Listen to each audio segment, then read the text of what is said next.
Hello and welcome. On behalf of the Office of International Affairs, we are extremely excited about the possibility of you joining us here at the University of Michigan Dearborn.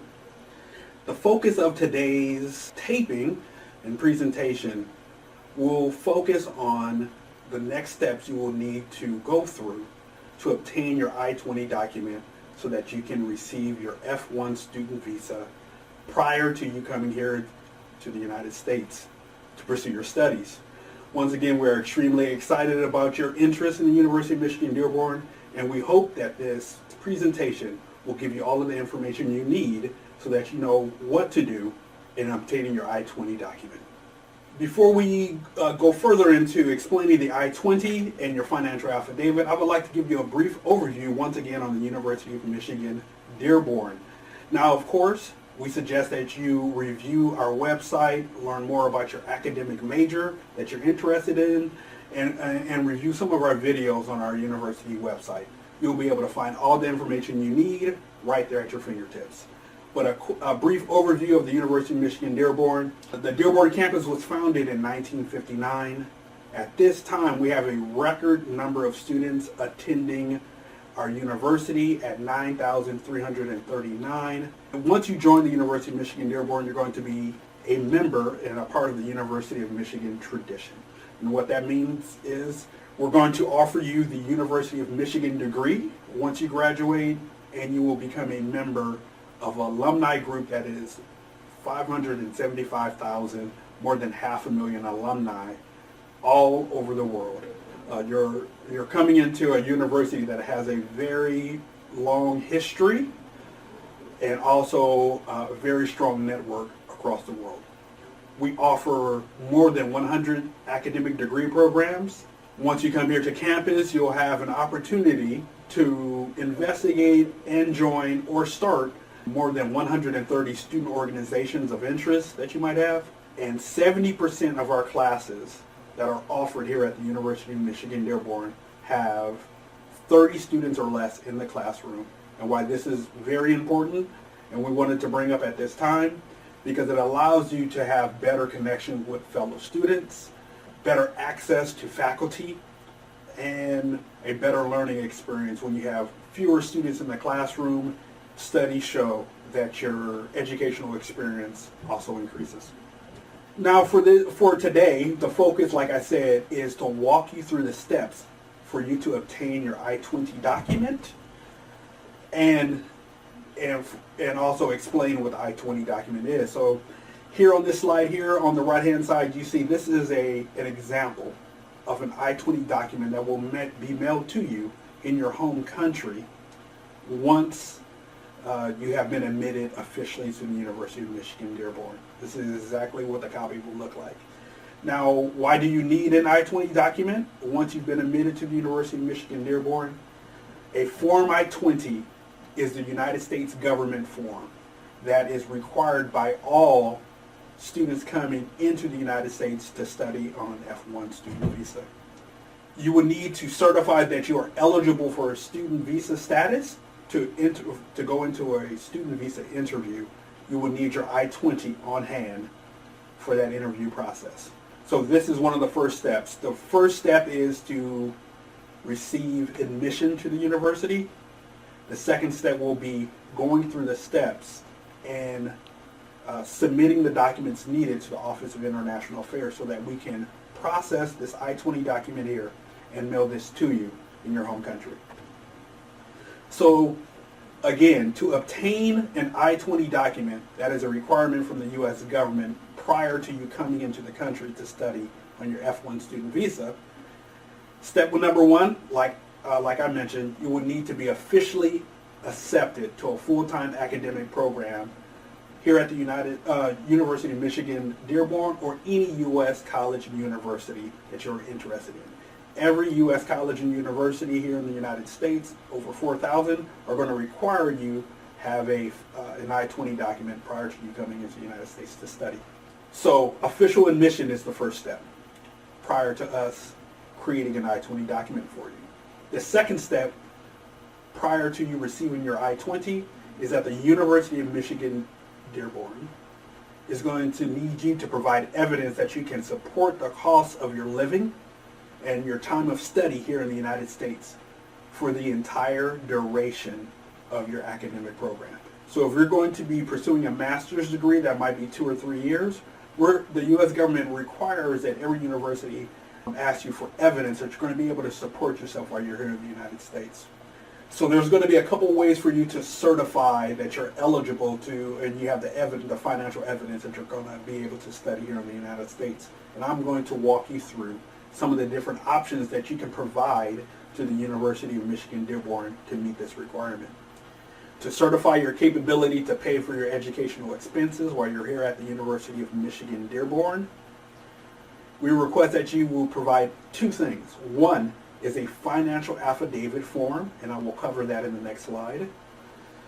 So you're going to need a financial affidavit form filled out, and you will also need either an original bank certification or a letter from an employer specifying either your or your sponsor's annual salary. 2 things: financial affidavit and some type of evidence, either an original bank certification or an employee letter, needs to be submitted to the Office of International Affairs prior to us processing your I-20. So let's take a look at the financial affidavit form. This is a form that is a University of Michigan Dearborn specific document. And like I mentioned previously, we're going to need you to submit this. Now, it says here, sponsorship. If you are planning to study in the United States but do not have sufficient funds by yourself, you can have a sponsor support you instead. Sponsors can be located within the United States or outside, and you can have multiple sponsors. Each sponsor would need to complete this financial affidavit form themselves, though. So there's a couple things I have circled here. If you look to the right-hand side, this financial affidavit form, you can see it says you are required to certify a total of $44,000 US for the first year of study. So this is going to be an amount that we ask that you certify and you provide evidence for, either through an original bank certification or from an employer letter that states the annual salary of either yourself or your sponsor. And this is only going to be for 1 year. Some students are confused upon coming in because we ask for this, and this is a visa requirement that we ask for this evidence. But this is going to be separate than what you're going to be paying for tuition. So when the Office of International Affairs asks, or the admissions department asks you about your financial affidavit, please remember this is going to be asked for one time, and this is strictly for you to obtain your F-1 student visa, separate from what you're going to be paying for tuition once you arrive. And if you look below, these are the estimated student costs. These are not the actual costs. This is estimated. And again, the financial affidavit form, most importantly, is for you or your sponsor to fill out, and we're going to need evidence. And you will only have to provide this evidence one time prior to you receiving your F-1 student visa. Now, once you have your financial affidavit filled out and you have your sponsor identified, the second document you will need to submit to the Office of International Affairs so that you can receive your I-20 is either an original bank statement, like I stated earlier, or a letter from your employer or your sponsor's employer. Now let's talk through what is needed for the official bank statement. If you're going to submit that with your financial affidavit to the Office of International Affairs, please remember that the bank statement is going to need to specify the sufficient amount currently on deposit within that bank account. The bank statement must be translated into the English language. The bank statement must be converted to US dollars, and you must show evidence the account balance of the financial sponsor meets the minimum estimated amount listed on the affidavit form. So let me go back one slide here. So the estimated amount that bank certificate will need to show evidence for is $44,000 US. Like I said, this is one time we'll need to show that evidence. So that is the official bank statement. If you decide to submit that, many international students do turn in an official bank statement with their financial affidavit. And once again, you can have multiple sponsors that can all combine up into 44,000, but each sponsor will need to fill out, complete, and submit a financial affidavit form to the Office of International Affairs. Now let's talk through if you decide to submit a letter from an employer on behalf of your sponsor. That letter must be on official letterhead. That letter from the employer must specify the sponsor's annual salary converted into US dollar amount. And again, it must be translated into the English language. So with your financial affidavit, you can have two. You need to submit a financial affidavit for every sponsor. And then you can either choose to submit a official bank statement, or you can turn in a letter from an employer. Just please remember that for each of these separate options, needs to meet these requirements here that are laid out here on the PowerPoint slide. Also remember at the very bottom of the slide here, you see that the University of Michigan Dearborn cannot accept stocks, bonds, equity, income tax, insurance, or security statements as proof of funds. If you take a look here, these are just examples. Over on the left-hand side, you see this is an example of an official bank statement. The balance on the far right of that example that's what we're looking for. That needs to at least indicate a sufficient amount of 44,000. But if you have multiple sponsors, then we will add up each one of their official bank statements. On the right-hand side, you see this is just a sample or example letter of how a employer verification letter for your sponsor salary should be formatted, but every company has a different format. This is just an example. And for either the official bank statement or the employer letter, we're going to ask that you send the official hard copy of that information to the Office of International Affairs, mail it to us here at the University of Michigan Dearborn, because we need official copies of all financial documents. Now we can make the decision on your I-20 via email, but we definitely need at some point the official hard copy mailed to the Office of International Affairs so that we can have that in your record and your file.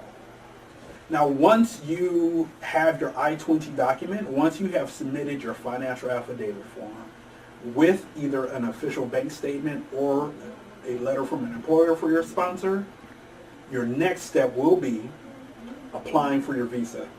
And your question may be, when do you apply for your visa, your F1 student visa to come into the United States? Once you obtain your I-20 document from the University of Michigan Dearborn, you will be required to pay the SEVIS fee. That's going to be the next phase. You can find this information at on the website for the U.S. government, the closest U.S. embassy in your country, or consulate. Once you pay your SEVIS fee, you are then allowed to proceed to schedule a student visa interview, once again at either your nearest U.S. embassy or consulate. We encourage you to apply for your student visa as early as possible to provide for ample time for them to process your visa. The later it gets towards the start of your semester, for example, if you're going to start your studies at the University of Michigan Dearborn in the fall semester, September 5 is the first day of class, we're going to suggest that you set up your visa interview sometime in the month of May or June. The later it gets in the summer, the more difficult it might be for you to get a student visa appointment and have your student visa processed in time. So again, we strongly encourage you to apply for your student visa as soon as you receive your I-20 document. Something to remember though, that U.S. embassies and consulates will not be able to issue your student visa more than 120 days prior to the start of your first semester. So the fall 28 semester will begin on September 5. So sometime during the month of May 2018, you will be able to schedule your student visa appointment and go in for an interview. Now you can always submit your visa appointment packet early. the embassy or consulate nearest to you will hold on to your information and then schedule your appointment in May. So once again, if you apply for your visa before 120 days prior to the month of May, for example, 2018, the embassy or consulate would hold on to your application, and then it will issue it once it's within that 120-day window. So to not make this any more confusing, the most important thing for your student visa is turn in your financial affidavit document, your official bank statement or your employer letter for your sponsor, and then turn in your application for your student visa as soon as possible to your nearest embassy or consulate. Once you have that, you'll have your I-20, you'll have your student visa, and you'll be allowed to begin your course of study here in the United States. So I hope that this short video provides you some clarity and more information on the I-20, the importance of obtaining an I-20 and some of the steps you need to receive that. We ask that if you have any further questions, that the Office of International Affairs is open Monday through Friday, 8 a.m. to 5 p.m. every week. You can receive us by you can reach us by email or phone. But I encourage you to watch this video a couple of times, learn the information as much as possible, and then of course, if you have further questions about your I-20 document or what you need to submit to receive your I-20 document, that we encourage you to give us a call here at the Office of International Affairs at the University of Michigan Dearborn. Once again, we are extremely excited that it's a possibility that you're going to be joining us here at the University of Michigan Dearborn very soon. And until then, go blue.